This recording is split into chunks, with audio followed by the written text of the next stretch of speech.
కాబట్టి మన జీవితంలో పరిశుద్ధాత్మ కార్యాలు మొదలవటానికి ప్రారంభిస్తే ఆయన అనేక నూతనమైన కార్యాన్ని సృష్టిస్తాడు. అంతేకాదు శాశ్వత కాలం మనతో ఉండగలుగుతాడు.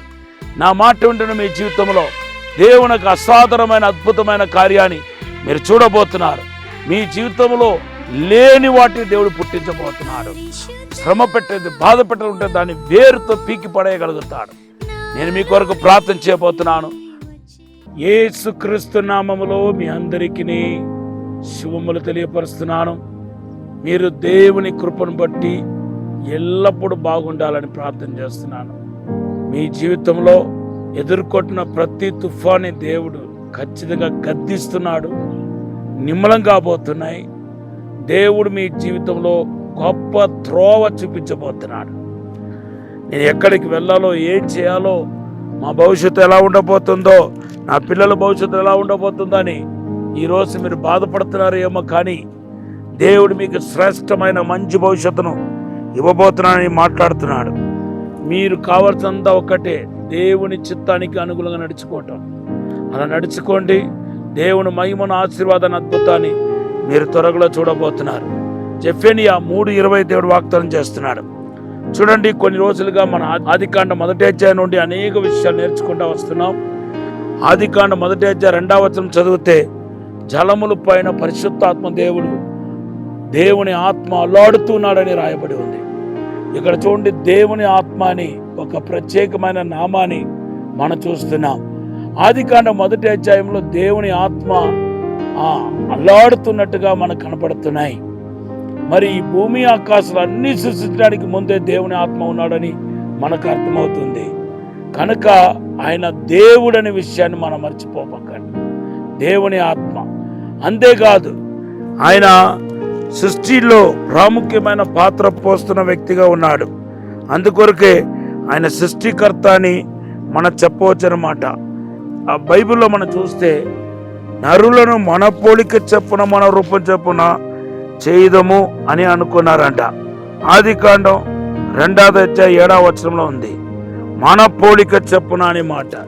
అంటే పరిశుద్ధాత్మ దేవుడు కూడా మనిషిని ఈ భూమి ఆకాశాలు సృష్టించే విషయంలో ప్రధాన పాత్ర పోస్తాడని రాయబడి ఉంది. అందుకొరకే యోబు ఏమంటున్నాడు తెలుసా? దేవుని ఆత్మ నన్ను సృష్టించెను అంటున్నాడు.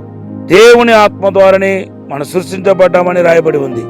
కీర్తన 33:6లో కూడా దేవుని బిడ్డలారా, దేవుడు నోటిలో వచ్చిన శ్వాసం చేత సమస్తవి సృష్టించబడ్డాయి. యోబు 26:13లో కూడా ఆ మాట రాయబడి ఉంది.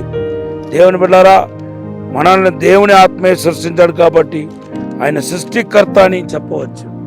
అంతేకాదు, పరిశుద్ధాత్మ దేవుడికి 3వ ఒక నామాన్ని కూడా మనం ఇక్కడ నామకరణ చేయవచ్చు అన్నమాట. ఆది నుండి ఉన్నాడు కాబట్టి ఆయన నిత్యుడుగా ఆత్మ. పరిశుద్ధాత్మ దేవుని నిత్యుడుగు తండ్రి, నిత్యుడుగా ఆత్మ అంటున్నాడు. హెబ్రీ పత్రిక 9:14. అవును బిడ్డలారా, పరిశుద్ధాత్మ దేవుడు నిత్యుడుగా ఆత్మ అనే విషయాన్ని మీరు మర్చిపోకూడదు.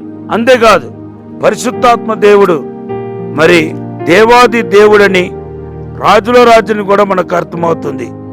ఈ రోజున మాట వింటున్న మీ జీవితంలో పరిశుద్ధాత్మ దేవుని యొక్క కార్యం గనక మొదలవుతే ఆయన లేని వాటిని సృష్టిస్తాడు. ఏదైతే లేదో అక్కడ ఆయన సృష్టించగలుగుతాడు. ఏదైతే అక్కడ తొలగించాలో ఆయన తొలగించగలుగుతాడు. అది ఎలాగ మీరు చెప్తున్నారు పాస్టర్ గారు అంటే, చూడండి, జలముల పైన పరిశుద్ధాత్మ దేవుడు అల్లాడుతున్నప్పుడు అక్కడ చీకటి ఉంది. ఎప్పుడైతే పరిశుద్ధాత్మ దేవుడు అల్లాడటానికి ప్రారంభించాడో అక్కడ వెలుగు వచ్చినట్టుగా 1వ అధ్యాయం 4వ వచనంలో మనం చూస్తున్నాం. కాబట్టి మన జీవితంలో పరిశుద్ధాత్మ కార్యాలు మొదలవటానికి ప్రారంభిస్తే ఆయన అనేక నూతనమైన కార్యాన్ని సృష్టిస్తాడు. అంతేకాదు, శాశ్వత కాలం మనతో ఉండగలుగుతాడు. నా మాట వింటున్న మీ జీవితంలో దేవునికి అసాధారణమైన అద్భుతమైన కార్యాన్ని మీరు చూడబోతున్నారు. మీ జీవితంలో లేని వాటిని దేవుడు పుట్టించబోతున్నాడు. శ్రమ పెట్టేది, బాధ పెట్టేది ఉంటే దాన్ని వేరుతో పీకి పడేయగలుగుతాడు. నేను మీ కొరకు ప్రార్థన చేయబోతున్నాను. పరిశుద్ధము నమ్మకమైన పరలోక తండ్రి, నీకు వందనాలు, స్తోత్రాలు ప్రభా. శక్తి చేత కాదు, బలము చేత కాదు, ఆత్మ ద్వారా ఈ సమస్తం జరుగుతున్నారు ప్రభా. ఇప్పుడు ఆశీర్వదించండి, తాకండి. పరలోక మహిమ దిగిన గాక. పరిశుద్ధాత్మ అభిషేకం, ప్రతి ఒక్కరి మీదకి వచ్చిన గాక. దేవునికి ఆశీర్వాదాలు, విడుదల, అద్భుతాలు జరిగిన గాక. ఇప్పుడే తాక్కుబడి దీవించి బలపరచమని యేసునామములో అడిగి వేడుకుంటున్నాము తండ్రి. ఆమేన్, ఆమేన్. ప్రభు మిమ్మల్ని దీవించిన గాక. యోహాను సువార్త 7:37 మీ వాగ్దానం. దేవుడి మాటను, వాగ్దానం కూడా ఆచరించిన గాక.